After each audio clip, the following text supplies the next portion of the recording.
సమాజంలో ఇంకా న్యాయ ధర్మాలు బతికున్నాయంటే దానికి కారణం జర్నలిజం అని చెప్పొచ్చు. అసలైన జర్నలిజం అంటే ఏంటి? ఒక జర్నలిస్ట్ తయారవ్వాలంటే దాని వెనుకున్న పోరాటం ఏంటి? నిజమైన జర్నలిస్ట్ అంటే ఎలాంటి కార్యాచరణను ఆచరించాలి? ఇలాంటి ఎన్నో విషయాల గురించి తెలియజేయడానికి ప్రస్తుతం మనతో పాటు ఉన్నారు. హైదరాబాద్ లోనే బెస్ట్ ప్రొఫెసర్ గా అవార్డు అందుకున్న వ్యక్తి, గల్ఫ్ లో 5 సంవత్సరాలు ఎంతో మంది జర్నలిస్టులను తయారు చేసిన ప్రొఫెసర్. అంతేకాకుండా ఉస్మానియాలో ఎంతో మంది జర్నలిస్టులను తయారు చేసి మన సమాజానికి అందించిన గొప్ప వ్యక్తి ప్రొఫెసర్ స్టీవెన్సన్ గారు మనతో పాటు ఉన్నారు. వారిని అడిగి మరిన్ని విషయాలను తెలుసుకుందాం. నమస్కారం. నమస్కారం సార్, జర్నలిజం అంటారు, అసలు జర్నలిజం అంటే ఏంటి సార్? నిజమైన జర్నలిస్ట్ అంటే ఎవరు? చాలా మంచి ప్రశ్న. జర్నలిస్ట్ అంటే సమాజంలో ఒక బాధ్యత పూరిత వ్యక్తి. అంటే సమాజంలో జరిగే విషయాలను అర్థం చేసుకొని దాన్ని సరిగ్గా పొందుపరిచి వాస్తవాలు నిర్ధారించి ప్రజలకు అందజేయాలి. అయితే మహాత్మా గాంధీ గారు ఏమన్నారంటే, ఓ జర్నలిస్ట్ అనే వ్యక్తి అంటే ఇంగ్లీష్లో చెప్పాలంటే he should have or feel the pulse of the people, అంటే ప్రజల నాడిని గుర్తుపట్టేలాగా ఉండాలి. రెండవ మాట తను ఎన్నాడు ఏంటంటే, a journalist should arouse desirable sentiments, అంటే ప్రజల్లో పాజిటివ్ డిజైరబుల్ సెంటిమెంట్స్ను ఉరికొల్పే వ్యక్తిగా ఉండాలి. ఈ రెండు విషయాలను మనం కంబైన్ చేసే జర్నలిస్ట్ పై ఉన్న బాధ్యత ఏంటో అనేది మనకు చాలా క్లుప్తంగా అర్థమవుతుంది. అంటే సమాజంలో జరిగే వివిధ రకమైన విషయాలను అంటే వాళ్ళు సరైన విధంగా అర్థం చేసుకొని దాన్ని వెనుక ఉన్న వాస్తవాలను పసిగట్టి ప్రజల్లో ఒక అవగాహన పెంచి ఓ పబ్లిక్ ఒపీనియన్ అనేది బిల్డప్ చేస్తే ఆ పబ్లిక్ ఒపీనియన్ మొబిలైజేషన్ ఏదైతుందో అది మన డెమోక్రసీకి తోడ్పడుతుంది. అందుకే జర్నలిస్ట్ మీద చాలా పెద్ద బాధ్యత ఉంది. ఏంటంటే మన డెమోక్రసీ, మనం ఏమంటామంటే డెమోక్రసీ సరిగ్గా పనిచేయాలంటే ప్రజల్లో they should be informed citizens. Informed citizens అయితే వాళ్ళు సరి అయిన డెసిషన్స్ తీసుకుంటారు. వాళ్ళకు సరి అయిన ఇన్ఫర్మేషన్ సమాచారం లేని పక్షాన వాళ్ళు సరి అయిన డెసిషన్స్ తీసుకోలేరు. అటువంటి పరిస్థితుల్లో జర్నలిస్టు బాధ్యత ఇంకా పెరిగిపోతుంది. జర్నలిజంలో ఇంకొకటి ఏమంటారంటే మనకు సర్వేలెన్స్ ఫంక్షన్ అంటాం. అది మాస్ కమ్యూనికేషన్లో సర్వేలెన్స్ ఫంక్షన్ అంటాము. ఈ పత్రికా భాషలో వాచ్ డాగ్ ఫంక్షన్ అంటాము. అంటే నిఘా పెట్టడం. ఎవరి మీద నిఘా? సమాజం మీద నిఘా, ప్రభుత్వ యంత్రాంగం మీద నిఘా, మన లా మేకర్స్ ఎవరైతే ఉన్నారో వాళ్ళ మీద నిఘా పెట్టి వ్యవస్థ ఎలా నడుస్తుంది అనే దాని మీద ఒక డేగ కన్నులాగా పనిచేసి అటు సమాచారాన్ని జనాల్లోకి తీసుకెళ్ళడం చాలా ప్రాముఖ్యం. నిజానికి ఒక జర్నలిస్ట్ అంటే సమాజంలో జరిగే అన్యాయాలన్నింటినీ కనిపెట్టి ప్రజలకు తెలిసేలా చేసేవాడు అని అంటున్నారు. ఓకే సార్, ఇప్పుడు ప్రస్తుత కాలంలో పోలీసులు, లాయర్లు కూడా ఉన్నారు, వాళ్ళలాగే ఉన్నారు. జర్నలిస్ట్ అంటే ఒక మంచి ఇంప్రెషన్ ఉండేది ఒకప్పుడు, కానీ ఇప్పుడు కూడా జర్నలిస్టులు చూస్తే వాళ్ళతో పాటు ఇప్పుడు కూడా వాళ్ళు కూడా ఫేక్ అయిపోతున్నారు. సమాజం కోసం కాకుండా వాళ్ళ సెల్ఫ్ కోసమే బతుకుతున్నారు అన్న కొన్ని టాక్స్ వస్తున్నాయి. మరి దాని గురించి మీ అభిప్రాయం? అంటే ఒకటి ఏమో సవరణ ఏంటంటే కేవలం అన్యాయాలను పైకి తీసుకొచ్చి చెప్పడమే కాదు, సమాజంలో చాలా చోట్ల మంచి విషయాలు కూడా జరుగుతూ ఉంటాయి. కానీ మన దురదృష్టం ఏంటంటే మన జర్నలిస్టుల దృష్టి అటు మంచి కార్యాల మీద పోవడం లేదు. అయితే దానికి రకరకాల కారణాలు ఉన్నాయండి. అంటే ఆ సబ్జెక్టు మరి పెద్దగా అయిపోతుంది. అయితే ఇప్పుడు మీరు అన్న దాంట్లో కొద్దిగా వాస్తవం ఉంది. అంటే జర్నలిస్టులు కొద్దిగా సమాజంలో పేరు కాస్త తగ్గింది వాళ్ళ. అంటే ఇది అందరూ జర్నలిస్టులు అలాగే ఉంటారని మనం అనలేము. ఒక సెక్షన్ ఆఫ్ జర్నలిస్టులు అట్లా ఉంటారు. ఓకే, సమాజంలో అన్ని రకాల వ్యక్తులు ఉంటారు కాబట్టి జర్నలిస్టులో కూడా చాలామంది కొద్దిగా నీతి నిజాయితీ ఉన్న వాళ్ళు ఉన్నారు. అలాగే ఇప్పుడు గత 2 రోజుల క్రితం అనుకుంటా ఎవరో ఇద్దరు ఫేక్ జర్నలిస్టులుగా అరెస్ట్ అయ్యారు కదా. అంటే అటువంటి వాళ్ళు చేసే క్రియలు బట్టి జర్నలిస్టుల పేరు ప్రతిష్టలు కొద్దిగా దెబ్బతిన్నాయి. మీరు అన్నది దాంట్లో వాస్తవం ఉంది. ఎందుకంటే జర్నలిస్టులు కొన్నిసార్లు కొన్ని విషయాల్లో పాలిటీషియన్స్తో కానీ లేకపోతే ఇండస్ట్రీస్తో కానీ మాఫియాతో కానీ వీళ్ళతో ఏమన్నా కొన్ని సంబంధాలు అంటే పరస్పర ఇన్ఫర్మేషన్ గ్యాదరింగ్లో సంబంధాలు ఏర్పాటు చేసుకోవాల్సి వస్తుంది. ఓకే, అప్పుడు చేసుకున్నప్పుడు బయట సమాజానికి ఏమనిపిస్తుందంటే వీళ్ళంతా వాళ్ళతో కుమ్మక్కై ఉన్నారు.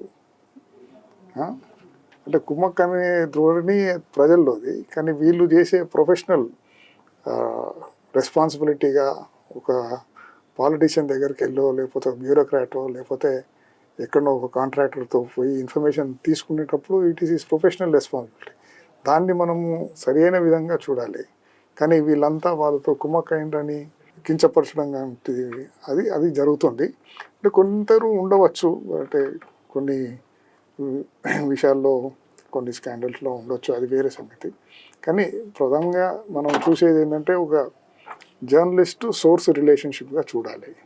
ఓకే, ఆ జర్నలిస్ట్ సోర్స్ రిలేషన్షిప్ కొద్దిగా కొన్నిసార్లు అది ఆ బార్డర్ లైన్ క్రాస్ అయినప్పుడు కొన్నిసార్లు ఇబ్బందులు అవుతూ ఉంటాయి.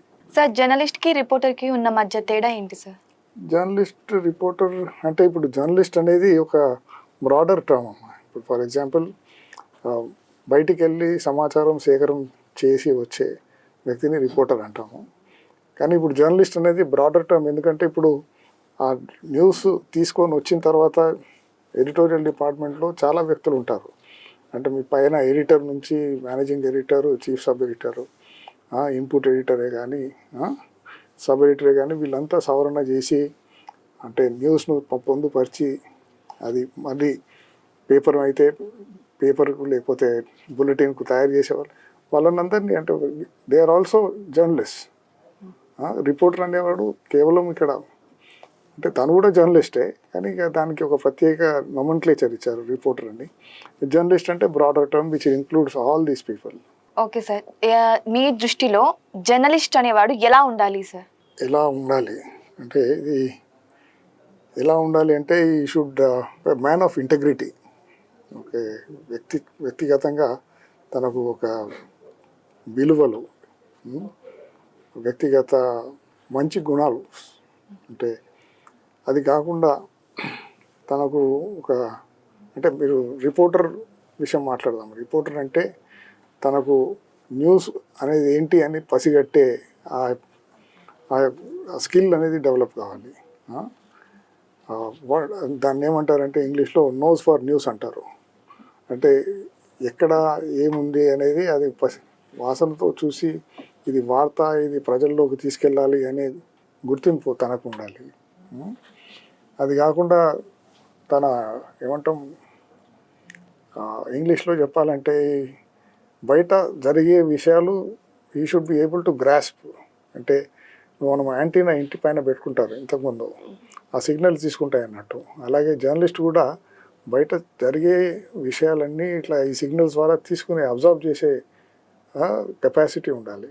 ఓకే, మరి తను ఇంకోటి ఏంటంటే భిన్నంగా ఆలోచన చేయాలి. అంటే మనము రిపోర్టర్కు మళ్ళా సామాన్య ప్రజల్లో ఉన్న డిఫరెన్స్ ఏంటంటే తను చూసే ధోరణి, ఒక ఇష్యూను చూసే ధోరణి డిఫరెంట్గా ఉంటుంది, యూనిక్గా ఉంటుంది. అంటే ఫర్ ఎగ్జాంపుల్ ఇప్పుడు మనం బాయిలో అప్పుడప్పుడు చిన్నపిల్లలు పడిపోతే కంటిన్యూస్గా కవరేజ్ ఇస్తూ ఉంటారు. అది అంటే ఇప్పుడు అది న్యూస్ ఐటమ్ లాగా అవుతుంది. కానీ ఒక మంచి జర్నలిస్ట్ ఏం చేస్తాడంటే ఇది ఎందుకు ఇలా జరిగింది, is it a public issue, public safety issue ఇది. ఎందుకంటే వాళ్ళు బోర్వెల్ వేసాడు, పోయాడు, దాన్ని పూడ్చలేదు, పాపం తల్లిదండ్రులు పిల్లలను వదిలిపెట్టి వెళ్ళిపోయారు, వాళ్ళు ఆడుకుంటూ అందులో పోయి పడిపోయాడు. సో అది చూసే విధానం అంటే దిస్ ఈజ్ నాట్ జస్ట్ ఒక పిల్లోడు పోయి అందులో పడిపోయాడు అనేది కాదు, అది జరిగింది సంఘటన, కానీ it's a public safety issue. అవునా కదా? సో అట్లా భిన్నంగా ఆలోచన చేసి న్యూస్ను ఒక వేరే కోణంలో చూపించే సామర్థ్యత ఉండాలి తనకు. అంటే ఆ, ఇంకోటి ఏంటంటే ఐ థింక్ జర్నలిస్ట్ అనేవాడు ఈ has to have lot of energy. ఎందుకంటే కొన్నిసార్లు ఇలా టైమింగ్స్ ఉండవు జర్నలిస్టులకు. ఎప్పుడో ఉదయం వెళ్ళి సాయంత్రం ఎప్పుడో ఇంటికి వద్దామనే టైంకి ఏదో సడన్ డెవలప్మెంట్ అవుతూ ఉంటుంది, అక్కడికి పోవాలి ఇక్కడికి పోవాలి అంటే ఇవన్నీ ప్రొఫెషనల్ డిమాండ్స్ ఉంటాయి. కాబట్టి వీటికన్నిటికీ సిద్ధమై ఉండాలి. అంటే ఒకటి నాకు తెలిసినంత వరకు, నా జ్ఞాపకం ఉన్నంత వరకు, నేను పేపర్లో జాయిన్ అయినప్పుడు మా బాస్ అన్నాడు ఏంటంటే, నాతో పని చేస్తున్నావంటే నువ్వు అక్కడ గడియారం చూడొద్దు అని అన్నాడు. అంటే సింపుల్ ఇన్స్ట్రక్షన్. అంటే you should not be time conscious, you should be committed to the organisation. So అటువంటి డిమాండ్స్ ఉంటాయి ప్రొఫెషన్లో. అంటే కొద్దిగా ఇబ్బందికరంగా ఉండొచ్చు కొందరికి, కానీ మీరు చేసేటప్పుడు మీరు జర్నలిస్టులు చాలా they enjoy what they are doing. ఎందుకంటే ఈ వృత్తిలో ఉన్న అంత ప్రొఫెషనల్ సాటిస్ఫాక్షన్ అనేది మరి నాకు నా ఎక్స్పీరియన్స్లో బయట వేరే ప్రొఫెషన్స్లో ఉంటుందో లేదో నాకు తెలియదు. కానీ ఏంటంటే ఒక సింపుల్ ఎగ్జాంపుల్ చెప్తాను. మా స్టూడెంట్ ఒక అబ్బాయి ఆదిలాబాద్లో ఎవరికో పిల్లోనికి ఏదో ప్రాబ్లం ఉంటే సర్జరీకి డబ్బులు లేవంటే ఆ స్టోరీ ఫ్లాష్ చేశాడు. ఆ స్టోరీ ఫ్లాష్ చేస్తే తెలంగాణ ప్రభుత్వం అప్పట్లో అది స్టోరీని చూసేసి ఆ పిల్లోనికి మొత్తం ట్రీట్మెంట్ ఇచ్చాడు. అంటే యూ కెన్ ఇమాజిన్, అంటే ఆ రిపోర్టర్కి ఎంత సాటిస్ఫాక్షన్, ఆ ఫ్యామిలీకి ఎంత హెల్ప్ చేసిన వాడై ఉంటాడు. అంటే ఇటువంటి డే టు డే ఈవెంట్స్ మీరు బయటికి వెళ్తే జర్నలిస్ట్ అది ఫలానా ఆయన ఈయన రాశాడు ఇది అని గుర్తింపు అనేది, అది ఆ సాటిస్ఫాక్షన్ అనేది చాలా ఉంటుంది ప్రొఫెషన్లో. సార్ మీరు చెప్పారు కదా ఇప్పుడు రిపోర్టర్ అంటే టైంని మర్చిపోవాలని. చాలా మంది అనుకుంటారు టైం ఒకటే కాదు, వాళ్ళ లైఫ్ కూడా రిస్క్ లో ఉంటుంది, అది చావు బతుకు మధ్య ఉంటుంది వాళ్ళ పోరాటం అని చెప్పేసి అంటూ ఉంటారు. మేము కూడా వినాలనుకుంటున్నాం సార్, ఒక సామాన్య మనిషికి ఒక జర్నలిస్ట్ కి మధ్య తేడా ఏంటి? ఇప్పుడు ఇటీవల కాలంలో మనం చూసామమ్మా, ఒక జర్నలిస్ట్ను ఇక్కడ మధ్యప్రదేశ్లో అనుకుంటా, వాళ్ళ సొంత చుట్టాలే చంపేశారు. It's a professional hazard, professional risk. విన్నారా? అందుకే నేను చెప్పాను కదా, మన ప్రొఫెషనల్ రెస్పాన్సిబిలిటీ సోర్స్, మన రిలేషన్షిప్ ఎలా ఉంది, ఆ రిలేషన్షిప్లు మనం సరి అయిన విధంగా మెయింటైన్ చేస్తున్నామా లేదా. ఎందుకంటే కొన్నిసార్లు మన సోర్స్ ఎవరైతే ఉంటారో, సోర్స్ ఎవరైనా కావచ్చు, ఇప్పుడు ఆ సంఘటనలో కాంట్రాక్టర్ ఎవరో ఉన్నారు, వాళ్ళు ఎవరు, వాళ్ళ బ్యాక్గ్రౌండ్ ఏంటి, మరి ఇటువంటి కొన్ని చూసి కొద్ది జాగ్రత్తలు తీసుకుంటే అప్పుడు మనము రిస్క్ ఎక్స్పోజ్ కాకుండా ఉంటాం. అది కొద్దిగా జర్నలిస్టులు అనేవాళ్ళు ఏమంటే ఈ థ్రెట్స్ ఉంటాయి, మాఫియా నుంచి థ్రెట్స్ ఉంటాయి, హరాస్మెంట్ ఉంటుంది. ఇవన్నీ ప్రొఫెషనల్ హ్యాజర్డ్స్గా భావిస్తే అప్పుడే మనము సర్వైవ్ అవుతాం. లేకపోతే అంటే నాకు అప్పుడప్పుడు కొందరు వచ్చి చెప్తా ఉంటారు మా స్టూడెంట్సే, సార్ మేము ఎన్నో చేద్దాం అనుకున్నాం కానీ ఇక్కడ ప్రొఫెషన్లోకి వచ్చినాక మేము ఏం చేయలేకపోతున్నాము, ఎందుకంటే చాలా ఇబ్బందులు ఉన్నాయి, అంటే ఆర్గనైజేషన్ పరంగా ఉన్నాయి, మళ్ళీ ఒత్తిళ్ళు ఉన్నాయి, మీరు అన్నట్టు థ్రెట్స్ ఉంటాయి, ఇవన్నీ చేయబట్టి మేము ఏం చేయలేకపోతున్నామని పాపం వాళ్ళ ఐడియలిజం అనేది కొద్దిగా తగ్గుతుంది. కానీ కొందరు ఏం చేస్తున్నారంటే, లేలే ఇది నాకు ప్యాషన్ కాబట్టి నేను కంటిన్యూ అవుతానని కొందరు కంటిన్యూ అవుతూ ఉంటారు. సార్ మీరు చాలా మందికి ఇన్స్పిరేషన్, ఎంతో మంది జర్నలిస్టులను సమాజానికి అందించిన వ్యక్తి మీరు, ఎన్నో ఇయర్స్ ఎక్స్పీరియన్స్ కూడా. సో మీ ఇన్స్పిరేషన్ ఎవరో కూడా తెలుసుకోవాలనుకుంటున్నాం సార్. అసలు మీకు జర్నలిజం మీద ఇంట్రెస్ట్ ఎప్పుడు వచ్చింది సార్? మీ ఇన్స్పిరేషన్ ఎవరు? నాకు ప్రత్యేకంగా ఇన్స్పిరేషన్ అంటూ ఎవరు లేరమ్మా. ఇది ఏమైందంటే I think it is by accident అనుకుంటాను జర్నలిజంలో రావడము. నేను మొదట నేను ఎంఏ ఇంగ్లీష్ లిటరేచర్ చేశాను, ఆ తర్వాత జర్నలిజం చేశాను. అంటే అప్పుడు మా సీనియర్స్ అందరూ ఇట్లా చేసేవాళ్ళు, ఇంగ్లీష్ చేసేవాళ్ళంతా జర్నలిజం చేసేవాళ్ళు. సో జర్నలిజం జాయిన్ అయిన తర్వాత సరే మేము కోర్సు కంప్లీట్ కాకముందే ఒక చిన్న పత్రిక, ఇంగ్లీష్ పత్రిక, ఈవినింగ్ పత్రిక, అక్కడ కొన్ని వేకెన్సీస్ ఉన్నాయంటే మా సార్ అన్నాడు వెళ్ళి జాయిన్ కండి, మీరు ఇంకా క్వాలిఫై కాలే కదా అంటే అక్కడ మొదలైంది మరి. It was a good experience. అక్కడ నుంచి మొదలయ్యి అక్కడ నుంచి పెద్ద పేపర్కు లోకల్గా జాయిన్ అయ్యాను. 2-3 ఇయర్స్ అక్కడ చేసిన తర్వాత బయటికి వెళ్ళాను, గల్ఫ్కి వెళ్ళాను. తర్వాత యూనివర్సిటీలో ఛాన్స్ వచ్చింది. సో ప్రత్యేకంగా అంటే ప్రభావితం చేసిన వాళ్ళు, అది నేను ఇంతకుముందు చెప్పాను, మా ఎడిటర్ గారు టైం చూడొద్దు, గడియారం చూడొద్దు అంటే తను ఎంత ఎనర్జెటిక్ మనిషి అంటే మధ్యాహ్నం 1 గంటకు వచ్చేసి రాత్రి 1 గంట వరకు ఉండి షిఫ్ట్లో, మళ్ళీ పొద్దున్న 4 గంటలకు వాకింగ్కి వెళ్ళి మళ్ళీ 9:30 10 గంటలకు మళ్ళీ ఆఫీస్కి వచ్చేది. అంటే ఇంత ఎనర్జీ ఎక్కడికి వెళ్ళి వస్తుంది అనేది మాకు కూడా అర్థం కాదు. అప్పుడు మేము ఇంకా చిన్నవాళ్ళం చాలా. సో తను కొన్ని చాలా మంచి స్టోరీస్ పబ్లిష్ చేశారమ్మా అప్పుడు ఆ టైంలో. ఆ స్టోరీస్ పబ్లిష్ చేసినందుకు న్యూస్ పేపర్ ఆఫీస్ మీద దాడులు కూడా జరిగాయి. అంటే I should not take names. కానీ ఆ స్టోరీస్ అట్లా పబ్లిష్ అయ్యి ప్రజల్లో ఒక ఉత్సాహం అనేది పెంచిండు పేపర్ పట్ల. That is something. అంటే we all enjoyed that at one point. I'm talking about 89, 90 ఆ ప్రాంతంలో. సో చాలా మందికి జర్నలిజం అంటే ప్యాషన్ ఉంది, కానీ వాళ్ళు జర్నలిస్ట్ అవ్వడానికి జంకుతూ ఉంటారు. ఇంకా ఎలా చదవాలి ఏంటి అని ఒక సందేహం ఉంటుంది. దాంట్లోకి ఎంటర్ అయితే ఎన్ని ఆటుపోట్లు ఎదురవ్వాలి అని వాళ్ళ సందేహంతో అక్కడ ఆగిపోతున్నారు. నిజంగా జర్నలిజం చెయ్యాలి అనుకునే వారికి మీరు ఇచ్చే సజెషన్ సార్? నిజంగా జర్నలిజం చేయాలి అనుకుంటే ఇవన్నీ ఉంటాయి మీరు అన్నట్టు. భయాలు ఉంటాయి, అపోహలు ఉంటాయి, అన్నీ ఉంటాయి. ఇవన్నీ ప్యాషన్ ఉంది నేను చేద్దాము అనుకుంటే 2 విషయాలు. ఒకటి, టెక్నాలజీ పరంగా మనం కరెక్ట్గా అంటే నిపుణత ఉండాలి, టెక్నాలజీ అండర్స్టాండింగ్ ఉండాలి. టెక్నిక్స్ ఆఫ్ స్టోరీ టెల్లింగ్, మనం ఒక స్టోరీని ఎలా చేయాలి, అది న్యూస్ పేపరే కానీ, టెలివిజనే కానీ, డిజిటల్ ప్లాట్ఫామ్సే కానీ, ఏదైనా కానీ ఈ 2 మాత్రము చాలా ఎసెన్షియల్. విన్నారా? అంటే ఈ కాలంలో ఈ టెక్నాలజికల్ చేంజెస్ రావడం బట్టి ఇంకా మనము ఇంకా చాలా నేర్చుకునేది ఉంది. ఇప్పుడు మేము ప్రాక్టీస్ చేసిన జర్నలిజం వేరు, ఇప్పుడు ప్రాక్టీస్లో ఉన్నది వేరు. రాబోయే దినాల్లో ఇంకా మార్పులు వస్తాయి. ఇప్పుడు ఆర్టిఫిషియల్ ఇంటెలిజెన్స్ అంటున్నారు, టూల్స్, అమేజింగ్ టూల్స్ ఉన్నాయి. మీరు చిన్న ప్రాంప్ట్ ఇస్తే నాకు ఇలాంటి ఇమేజ్ కావాలి, ఓ కోతి చెట్టు ఎక్కుతున్నట్టు కావాలి అని అంటే మీకు కోతి చెట్టు ఎక్కుతున్నట్టే వాడు యానిమేషన్ ద్వారా వచ్చేస్తుంది మీకు ఏఐ టూల్స్లో.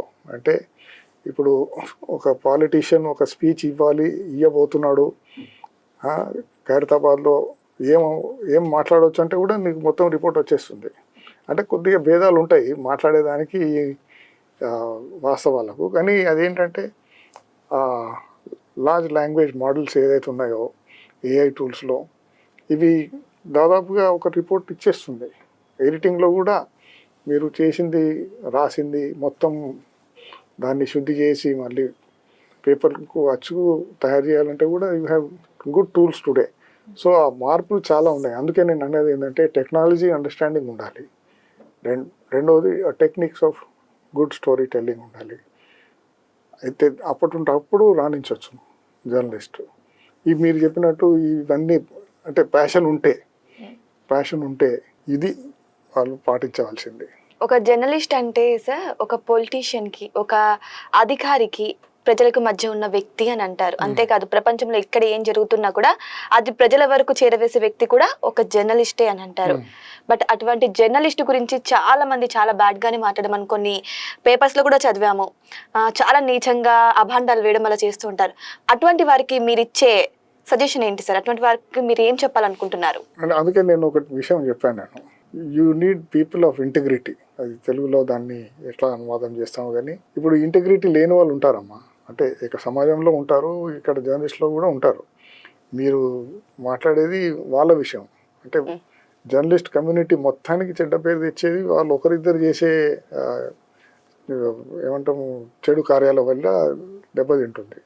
వాళ్ళకి ఏం చేస్తామంటే ఇప్పుడు మనము అది ఏమంటాము మొక్కై ఉన్నది నానై మోగుతుంది. ఇప్పుడు వాళ్ళంతా ఒక 30 మినిమం ఏజ్ 25, 30, 40 ఇయర్స్ లైఫ్ ఒక తీరు బతికి ఓకే సడన్గా మీరు ఇట్లా చేంజ్ చేయండి అంటే వ్యక్తిని మార్చడం చాలా కష్టం.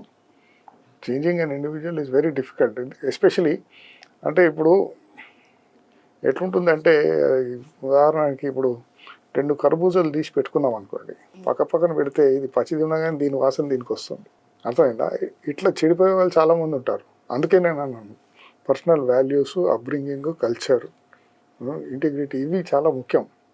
ఇప్పుడు సమాజంలో ఇది జరుగుతుంది, వాళ్ళు చేస్తున్నారు కాబట్టి నేను చేస్తున్నాను కాబట్టి నీవు వాళ్ళకంటే భిన్నం. నీకు ఒక రెస్పాన్సిబిలిటీ ఉంది, సొసైటీ పట్ల మీ రెస్పాన్సిబిలిటీ ఉంది కాబట్టి నీ నడత, నీ ప్రవర్తన ఇవన్నీ కాస్త భిన్నంగా ఉండాలి. అప్పుడే యూఆర్ రెస్పెక్టెడ్ జర్నలిస్ట్. అవునా కదా? ఇప్పుడు మనం కొందరు కాలమ్నిస్టులే కానీ కొందరు ఎడిటర్స్ ఎందుకు రెస్పెక్ట్ చేస్తాము? వి రెస్పెక్ట్ దెమ్ బికాజ్ వాళ్ళు కొన్ని విలువల కొరకు వాళ్ళు నిలబడ్డారు కాబట్టి వి రెస్పెక్ట్ దెమ్. ఇటువంటి వాళ్ళు ఎవరు నోబడి రెస్పెక్ట్ దెమ్. ఇవాళ ఉంటారు, రేపు పోతారు. పలానా ఆయన అని మంచి పేరు సంపాదించుకునేది చాలా కష్టం. అది ఇప్పుడు వాళ్ళు ఒక స్థాయికి వచ్చినాక వాళ్ళు మొత్తం అందులో మునిగిన తర్వాత వాళ్ళని మార్చడం అనేది కొద్దిగా ఇబ్బందికరంగా ఉంటుంది, కానీ we can always try. Thank you so much sir, చాలా ఇన్ఫర్మేషన్ ఇచ్చారు. మీరు ఇలాగే సమాజానికి ఎంతో మంది జర్నలిస్టులను, నిజాయితీ కలిగిన జర్నలిస్టులను అందించాలని, మరిన్ని పేరు ప్రతిష్టలు పొందాలని మా ఛానల్ తరపున మనస్ఫూర్తిగా కోరుకుంటున్నాను. థ్యాంక్ యూ అమ్మా, థ్యాంక్ యూ. చూసారు కదా, ఇలాంటి మరిన్ని కార్యక్రమాల కోసం మా ఛానల్ని సబ్స్క్రైబ్ చేసుకోండి.